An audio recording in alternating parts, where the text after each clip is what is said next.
Alex Call Yeah. of the Los Angeles Dodgers, and he is in a much different capacity than when we first talked. And dude, it's been a whirlwind, right?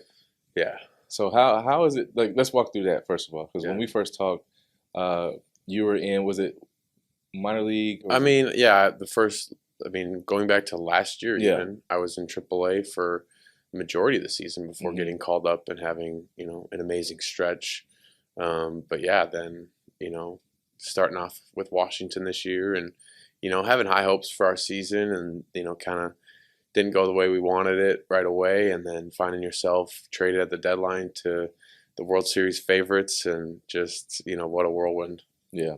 I want to ask you about the transition aspect of that, because you start out with the Nationals and like being, when you play for a team, you're like, I'm on this team. Yeah. And then being traded at the trade deadline, you can kind of either have a multitude of different like thoughts. Yeah. Like, man, these dudes traded me. You could be bitter about that, but then also you could kind of be like, well, I'm going to the Dodgers.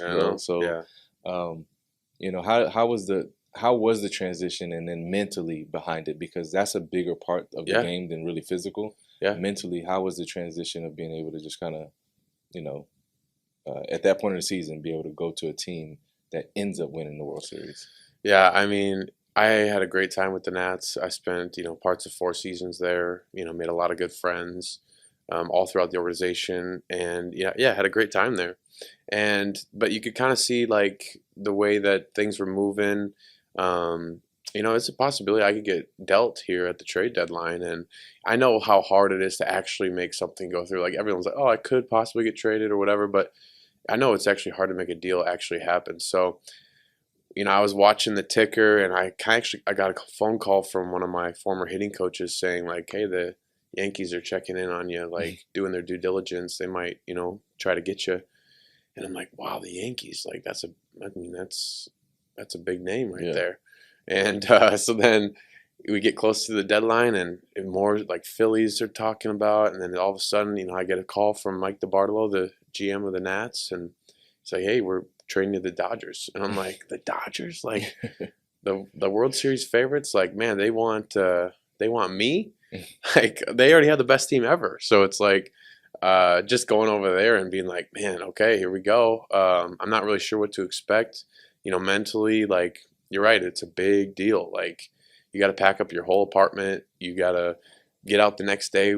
I flew right to Tampa Bay and dive right in with the team. And you're walking into the locker room with some of the best players ever, and you're not really sure what to expect. But they did a great job just making me feel welcome and being like, hey, we love what you do, how you play, and we're not going to expect you to do anything different except that. So that made it really easy for me to just be myself and have fun playing the game and try to contribute on this team in some way. And, it was pretty clear what my role was going to be. So it was easy to kind of just operate in. It's not like you just got traded and were able to just ride the wave and then get a ring or the championship. You actually contributed to these games, and especially in the World Series when I actually was like, I'm checking this out. This because those games were going. I was like, I tweeted it, and Jason Romano, who's on Sports Spectrum with us, was like, I was like, this is one of the most exciting games that I've seen, or series that I've seen, because it's so back and forth, especially in the last game. And so how did it feel like when you were able to contribute and be able to go out there as an outfielder, but also, hitting the ball? Yeah, I mean, it was super special to because right away, again, it's like I get traded and it's like, oh my gosh, I'm going to the World Series. Like the Dodgers are the favorites, I'm actually going to get to live out this childhood dream and play in the World Series. And then you get there and it's like this whole thing where this is it. This is the World Series. This is what you've been dreaming about. And you're just hoping for a chance to, I know my role on the team and, ready to contribute at any moment, whatever, they ask of me. So not really sure like what my role is going to, or what, when's my chance going to be. I know I'm going to be in at some point, but like just being ready and then going out there and, I got to start game 5. So I'm like, I need, hey, can I get this lineup card like after the game? Because it's like, how many people have their name etched in the World Series lineup card, next to Shohei Ohtani and Mookie Betts and Freddie Freeman and Will Smith and all the guys down the line. I mean, just incredible. And there's my name, and so it's something that, just super cool to think about. No one can ever take it away from me. And then just being involved in that game. Honestly, like, it's the World Series. It's a huge deal, but like I felt pretty peaceful about, you know, like, hey, I'm ready for this. You know, this is I know how I've trained, how I've prepared, how I've you know,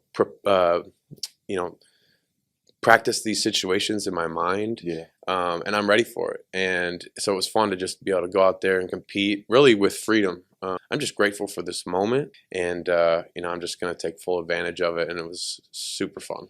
Yeah, so you got to represent the Dodgers at the Lakers game as well as, I think it was the Kings game. Yeah, as well. Lakers Kings back to back.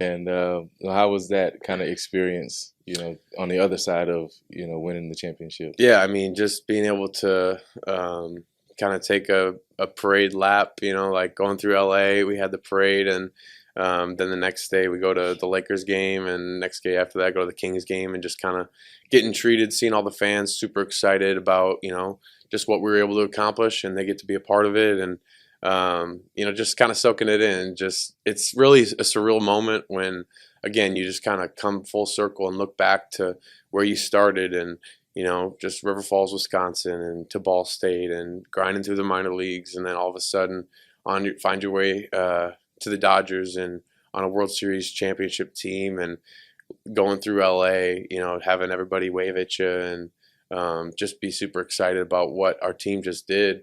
So really just a surreal time, and really fun to soak it all in. I mean, why not? You know, Yeah. It's kind of a once in a lifetime thing. Hopefully we can run it back again, but you know, it could be once in a lifetime. So just soak it up. Yeah. Talk a little bit about fatherhood. Yeah, I mean, fatherhood's been amazing. You know, just being a dad has been so much fun. You know, we're at a phase where it's like, if I'm sitting down, you know, and he wants to go play, he just pulls my finger and says, you know, let's go. And I'm like, all right, it's time to play. Yeah. And so we just enjoy that. And in this season, we've had a nice routine of just playing in the morning, and then, you know, going to work. But now, being in the off season, it'll be good to just kind of play all day, basically, you know, and try to tire him out. And it's just fun to see all the phases and how he grows. And you know, I was never like super big into kids, if I'm being honest. And then when you have your own, it's like you just have a whole different perspective and a whole different life change that is truly amazing. So for, you know, I just encourage everybody to experience it. Yeah.